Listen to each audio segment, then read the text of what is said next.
Welcome to this interview. My name is Tobias Pettersson. And also welcome Mr. Bedin.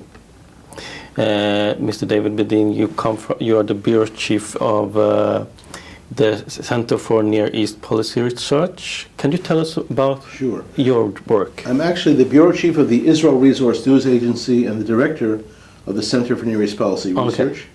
One agency that does news reporting, the other agency that does research for the news reporting. Mm-hmm. Our agency is based in Jerusalem, last 29 years, and what we do is we get into provide news in-depth features for all the foreign press based in Jerusalem. Mm-hmm. We've been focusing for many years on UNRWA, the United Nations Relief and Work Agency, which maintains 5 million descendants of Arab refugees from the 1948 war in a situation of permanent refugeehood. You might say in perpetuity, that they will not leave their status as refugees and always be recognized as refugees and be used as refugees in the war against Israel. So you are here now in Sweden, and you have been meeting the Swedish lawmakers in the Swedish Parliament, and you have presented something for them there. Can you tell us about what our agency has been presenting? Has been the reality of UNRWA. A new curriculum adopted by the Palestinian Authority and adopted by UNRWA, in which children, a whole generation of children, at this point 500,000 children, are being indoctrinated to the idea that they must engage in the violent struggle in a war for the right, what they call the right of return. It's no longer a nostalgia. Well, my grandparents were from the area known as Beit Shemesh, and I consider myself to be a resident of Beit Shemesh, but instead I am going to fight to go back to Beit Shemesh because that's where my real home is. Yeah. And the UNRWA, the United Nations Relief and Work Agency, instead of helping people who live in these camps to accommodate with a new life, to either to be settled in another country or to have one of the 59 refugee camps become a real city. Now UNRWA has become the most important tool for a child, a Palestinian Arab child, to learn about his aspirations to go back home, as they would call it, and to kill the people who live there. I mean, that is really awful. And how did the politicians in Sweden react to this presentation? The politicians in Sweden, also in Canada and the United States, where we recently were, have reacted very well. They're very seriously. They don't quite know how to deal with it, because basically what's funding UNRWA is these politicians who, how shall I say, they have gotten used to the fact that the people over them, in the Foreign Office of Sweden, in the Foreign Office of the United States, of Great Britain, or in the State Department in the U.S., they are pushing this system to keep the refugees as refugees, to keep them incited, to keep them angry, to keep the flow of monies going so that they can maintain this. As a matter of fact, not only to maintain the refugee camps, but as recently as 13 years ago, the budget was a little bit less than let me think for a moment. Yeah, $300 million. Today it's $1.2 billion. A quadrupling of their budget. This is at a time when we've been questioning, and people have justified our questioning, what happens to the cash that comes in there. For example, money that comes to UNRWA in Gaza to repair homes from the 2014 war or battle, whatever you want to call it. They've been getting money in tremendous amounts of cash to rebuild their homes, except for one thing. They are forbidden by the town council, their local councils, of trying to even try to rebuild their homes because they have this stack of permanency. They are being instructed, the population in Gaza, by the dictatorial regime set up by UNRWA, that they can only spend the money on building up homes in where they came from, which is within Israel proper. And instead, the money is flowing into arms, women trafficking, counterfeit industries, also medical supplies, the resale of medical supplies. These are amongst the industries that have been developed by all the cash coming in. And since the people, our agency revealed 12 years ago, and we haven't been listened to enough, that the people who took over the UNRWA Workers Union and the UNRWA Teachers Union were part of Hamas. So that all money is going through the hands of Hamas. Now this isn't any better than our revelations of 1988 when we began working on this project, where we showed that the monies were going through different PLO terror groups who were taking over the administration of the camps, of the UNRWA camps. So you have cash going through, you have a new education system going through, which has been developed very systematically for every child who is identified as home from 48, and with a commitment to take it back by force of arms. So all this is going on, right? And it's creating quite a circus. And that our job is to show the circus, not just to people, but to the people who are allocating the funds. And that we're talking about the parliaments of the world and also the U.S. Congress.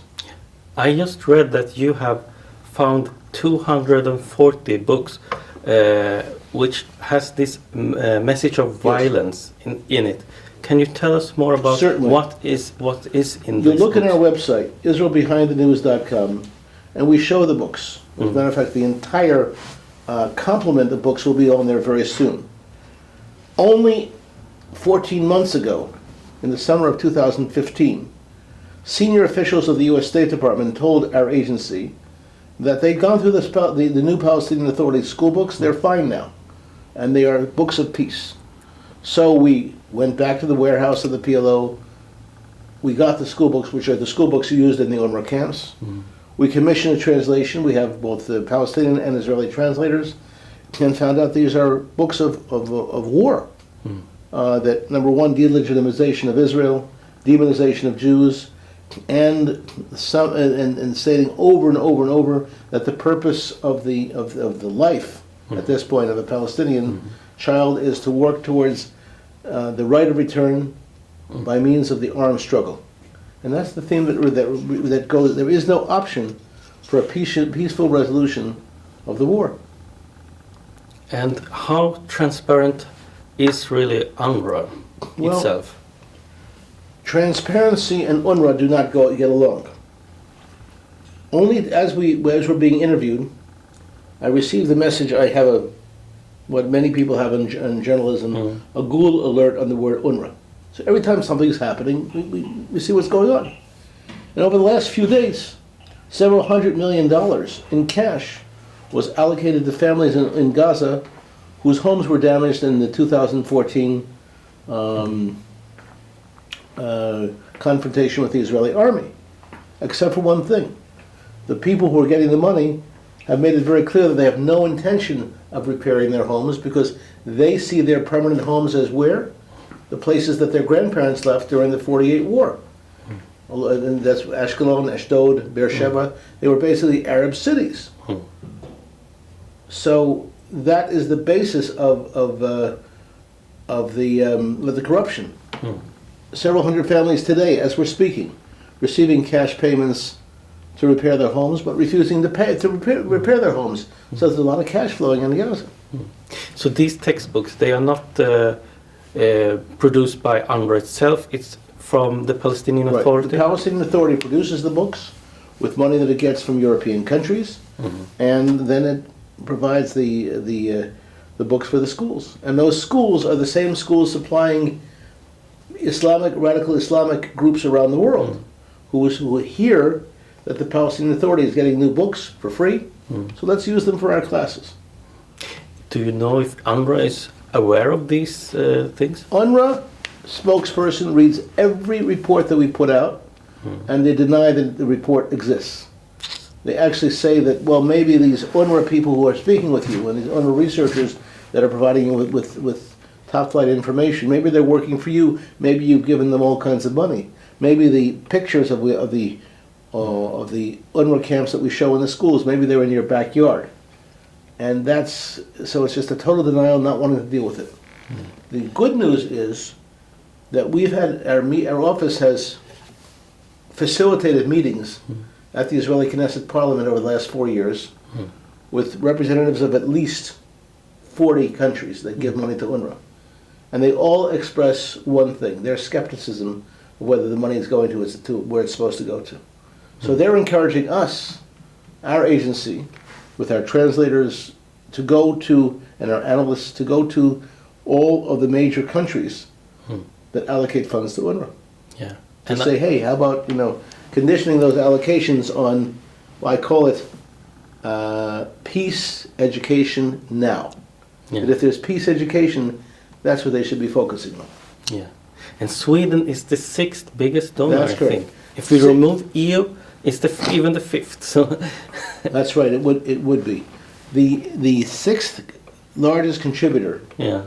to UNRWA is Sweden, but Sweden also aids the Hamas regime in Gaza.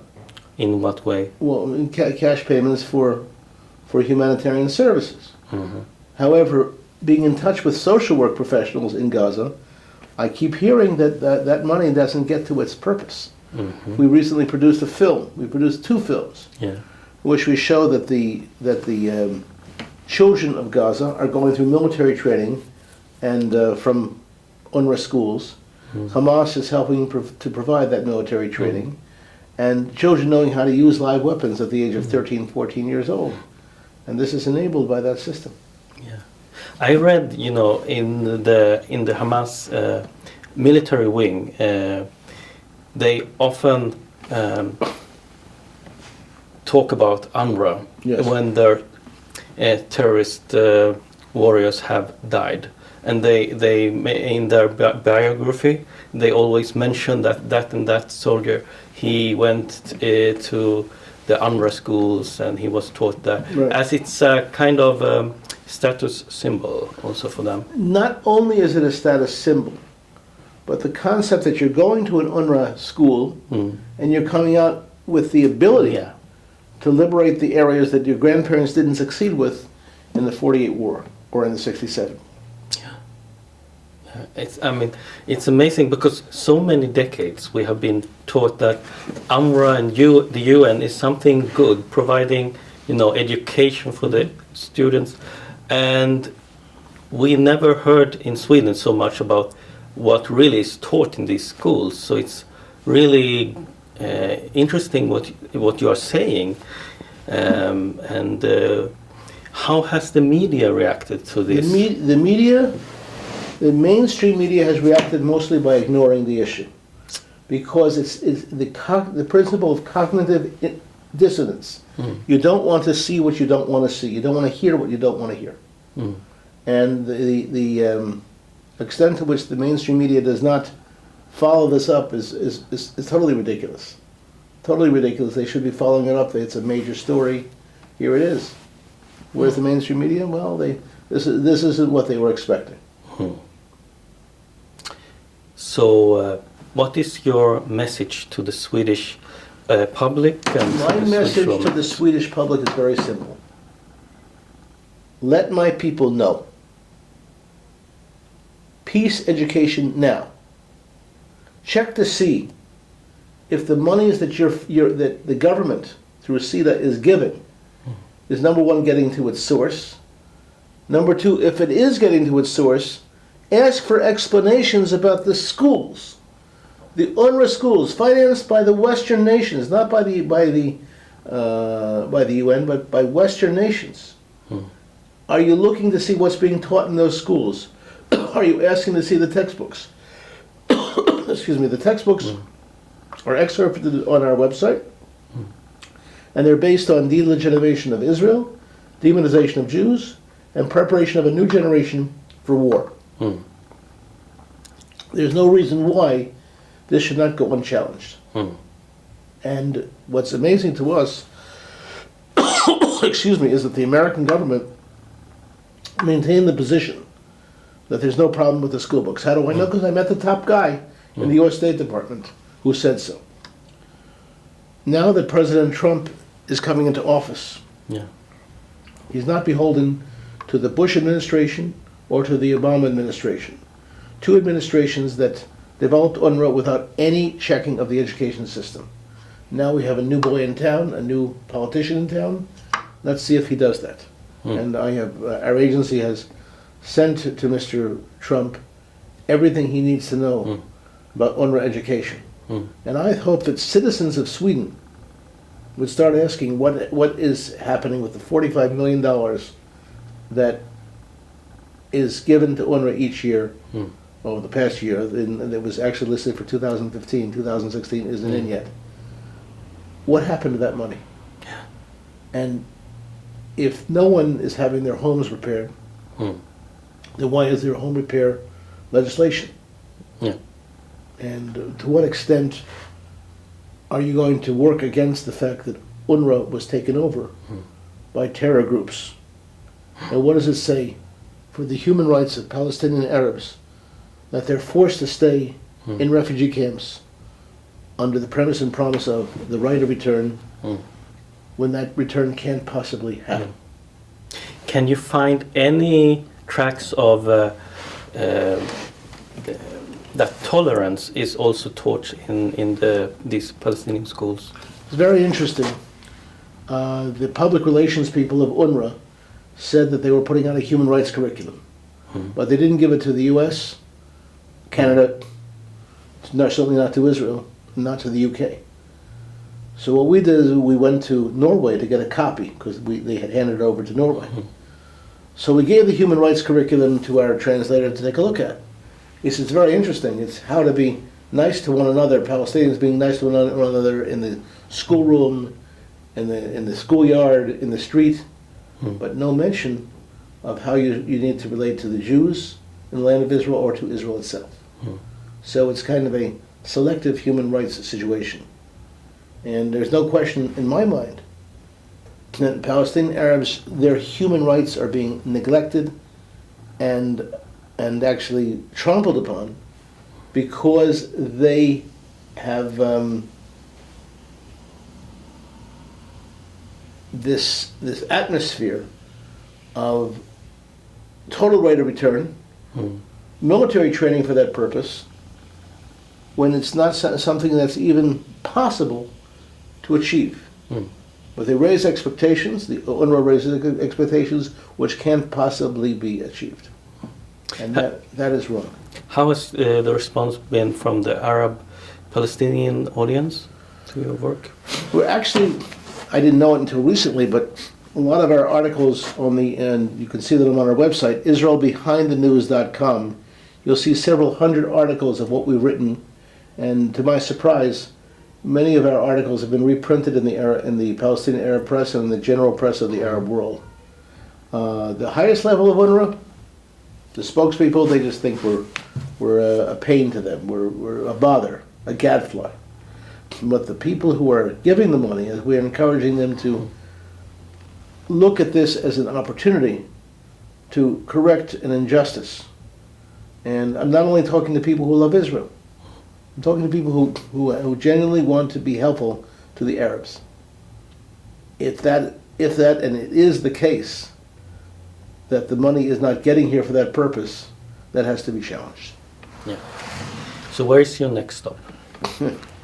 Our next stop will be in Canada in a few weeks, because Canada is debating whether or not to put money back into the general fund of UNRWA.